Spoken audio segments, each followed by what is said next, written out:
누군가가 이런 종목 추천해줬다면 그 사람은 사자이거나 초보입니다.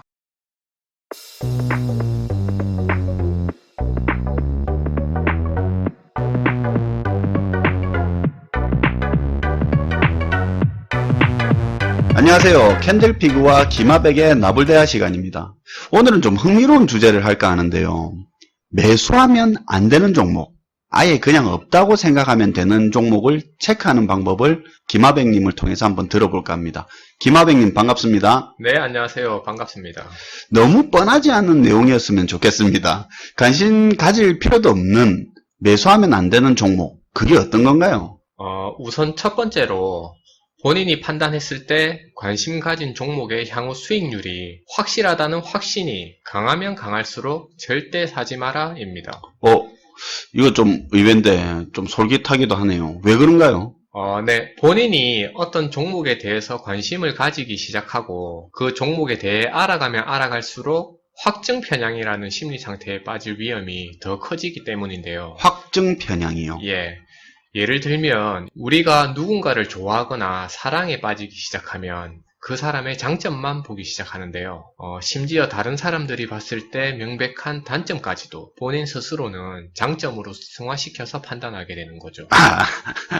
예, 이런 개념이군요. 예. 종목 발굴도 비슷할 수 있는데요. 자신이 어떤 종목을 발굴하고 그 종목에 대해서 스스로 학습을 통해 많이 알아가면 알아갈수록 투자한 시간이 많으면 많을수록 그 시간에 비례해서 점점 더 그 종목에 애착을 가지게 됩니다. 그리고 그런 애착은 점점 더 확신으로 바뀌게 되는 거죠. 그렇죠. 이런 확신과 믿음이 가득한 상태에서는 좋은 정보나 뉴스만 찾아다니게 되고요. 실질적으로 투자에 도움이 되는 부정적인 뉴스나 배척하는 상황이 발생하게 됩니다. 근데 잠시만요. 개인의 확신이나 믿음이 없다면 장기 투자가 불가능한 거 아닌가요? 확신이 있어야 할 것 같은데 그건 어떻게 생각하시는가요?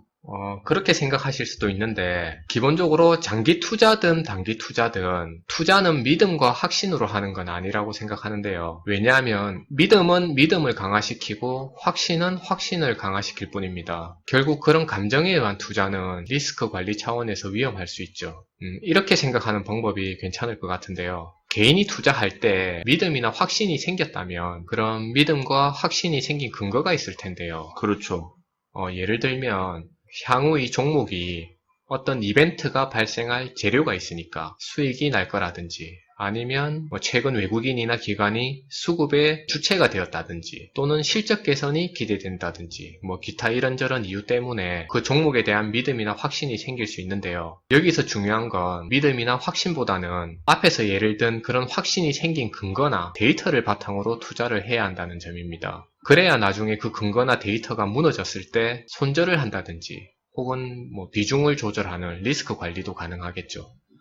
맞는 말씀이신 것 같은데 재료를 보고 산 종목이면 그 재료가 소진되면 팔고 외국인이나 기관 보고 산 종목일 때 외국인 기관이 빠지고 있으면 주가 흐름이 좋더라도 팔아라 그런 이야기죠. 네, 맞습니다. 그럼 두 번째로 다음은 어떤 종목을 사면 되나요? 다음은 중국 관련주는 절대 사지 마라입니다. 중국과 관련 안 된 기업이 몇 개 없을 것 같은데요. 제가 여기서 말씀드리는 중국 관련주 하니까 중국 사업에 진출한 화장품 기업이나 라겐나 같은 그런 회사들을 생각할 수 있는데요. 그런 기업을 얘기하는 건 전혀 아니니까 오해하지 마시고요. 여기서 얘기하는 중국 관련주는 한국에 상장된 중국 회사는 절대 사지 말자는 내용입니다. 이런 회사들은 투자하기 전에 회사의 기업 내용만 확인해보면 쉽게 파악할 수 있는데요. 대개 대주주 명단에 중국인 이름이 확인되거나 무슨 짱 이런 무슨 짱 본사 사업장이 중국인 경우가 종종 발견되는 경우가 있습니다. 이런 회사들은 그냥 쉽게 중국 회사라고 생각하시면 되고요. 예를 들면 중국인이 한국에 넘어와서 일자리 구하고 생활하듯이 중국 회사가 한국 증시에 상장된 거랑 비슷하다고 생각하시면 됩니다. 중국 회사면 사지 말라. 왜 그렇죠? 이유는 아주 간단하게도 보편적으로 알려진 사실 때문인데요. 네. 중국에 결코 믿을 수 없는 기업의 경영 공시 때문입니다. 중국 상장 기업의 대략 10% 정도가 좀비 기업으로 알려져 있는데요. 안 그래도 요즘 이것 때문에 조금 문제가 되고 있기는 하죠. 예, 중국에서는 이런 좀비 기업조차 건전한 기업으로 둔갑시키는 마법의 불투명한 공시체제를 가지고 있습니다.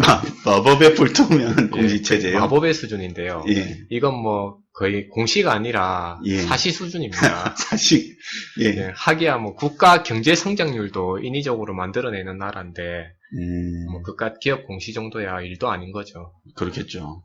기본적으로 회사의 실적이나 기업 공시를 믿을 수 없다면 신뢰가 생길 수 없고요. 신뢰가 담보되지 않는다면 투자를 하지 않는 게 맞다는 생각입니다. 괜히 이런 내용 알고도 투자했다가 나중에 어디 가서 말도 못하고 예. 밤에 혼자 이불 속에서 발차기 하면서 후회하는 일이 생길 수도 있으니까 조심해야 됩니다. 공시를 믿기가 어렵다는 부분이 좀 큰 부분이네요. 네, 맞습니다. 예. 그럼 마지막으로 세 번째는 어떤 종목을 사면 안 됩니까? 세 번째는 다들 아시는 내용이기도 한데 대선 기간에는 대선주를 사지 말고 남북 평화 협정 기간에는 남북 경협주를 사지 마라입니다. 테마주를 빗대어서 말씀드리는 건데요. 네. 테마주의 경우에는 해당 테마주가 한참 이슈화되고 진행되는 시기에는 절대 사면 안 되는데요. 이유는 투자자의 시점과 테마주를 형성하는 뉴스 보도의 시점이 다르다는 점입니다. 그게 무슨 말이죠? 무슨 말이냐면 투자자는 미래의 시점으로 투자를 하게 되는데요. 향후 미래에 어떤 기업의 주가가 오를 거라는 그런 기대감으로 미래에 투자를 하는 거죠. 그래야 돈이 되니까요. 그래야 돈이 되죠. 반면에 뉴스 보도는 오로지 현재 이슈화되고 있는 쟁점에 집중해서 보도를 쏟아냅니다. 아, 당장 지금 현재 이슈를 뜨겁게 달군다고 할 수 있죠. 뉴스 보도는 현재에 집중할수록 조회수나 시청률이 올라가서 돈이 되는 겁니다. 이제 무슨 말인지 조금 이해가 가네요. 네. 결국 투자자의 입장에서는 지금 뜨거운 테마주를 통해 돈을 벌기 위해서는 과거에 이미 투자를 했어야 한다는 뜻인데요. 네, 그렇죠. 과거에 투자를 못했다면 그냥 지나치고 넘기는 게 맞고요. 괜히 뜨거울 때 들어갔다가 손실만 볼 수 있으니 위험할 수 있습니다.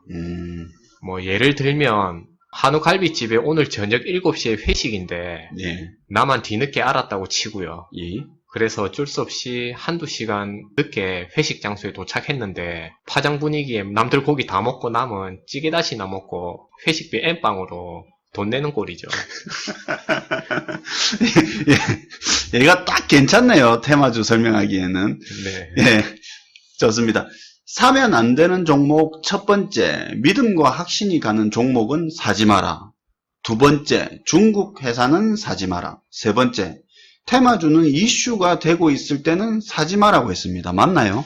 네, 맞습니다. 꼭 기억해야 할 내용입니다.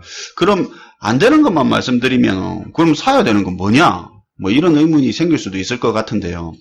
시간이 좀 부족한 것 같긴 한데 딱 하나만 사야 하는 종목 구분하는 법 한 가지만 말씀해 주실 수 있나요? 네, 제 개인적으로 굉장히 선호하는 방법이 하나 있는데요. 꽤나 유용할 수 있으니까 꼭 기억하셔서 참고하시면 좋을 것 같아요. 예, 부탁드립니다. 예를 들어 어떤 종목이 현재 나올 수 있는 안 좋은 모든 악재성 뉴스가 이미 다 쏟아져 나온 상태에서 좋은 기사든 나쁜 기사든 추가로 나올 기사거리가 없는 상황이고요. 예. 그동안 나온 악재성 뉴스로 인해 주가는 이미 무너질 대로 무너져서 횡보하고 있다고 하겠습니다. 네. 그리고 당장 아무리 찾아봐도 결코 오를 만한 이유가 없는 대장주라면 대장주요. 네, 대장주라면 그 종목은 사야 된다고 판단하는데요. 예. 여기서 중요한 포인트는 오를 만한 이유가 없는 상황과 해당 산업의 대장주라는 점입니다. 예. 이런 경우에 해당하는 업종 대장주를 매수한다면 기대 이상의 수익을 거둘 가능성이 상당히 높습니다. 그런 방법이 있네요. 지금 머릿속에 싹 떠오르는 게 몇 개 있네요. 자동차나 뭐 떠오르는 게 있네요. 네, 그런 산업들을 레이더망 안에 예. 놓고 관심 있게 보셔도 괜찮을 것 같아요. 예. 제가 앞에 말씀드린 이 내용은 정말 괜찮은 매수 방법이니까 꼭 기억하시라고 당부드리고 싶고요. 예. 왜 그런지는 각자 한번 생각해 보시면 좋을 것 같아요. 이유를 댓글로 달아주셔도 좋겠고요. 괜찮은 생각이네요. 그럼 다음에는 꼭 사야 되는 종목 구분하는 법도 한번 주제로 한번 해보는 것도 괜찮겠네요. 오늘은 사면 안 되는 종목 구분하는 법 3가지와 추가적으로 꼭 사야 되는 종목 고르는 법 1가지를 한번 들어봤습니다. 김하백님 오늘 좋은 이야기 감사합니다. 네, 감사합니다. 언제나 궁금한 점은 댓글로 하시면 되고요. 많은 구독 부탁드립니다. 시청해주셔서 감사합니다.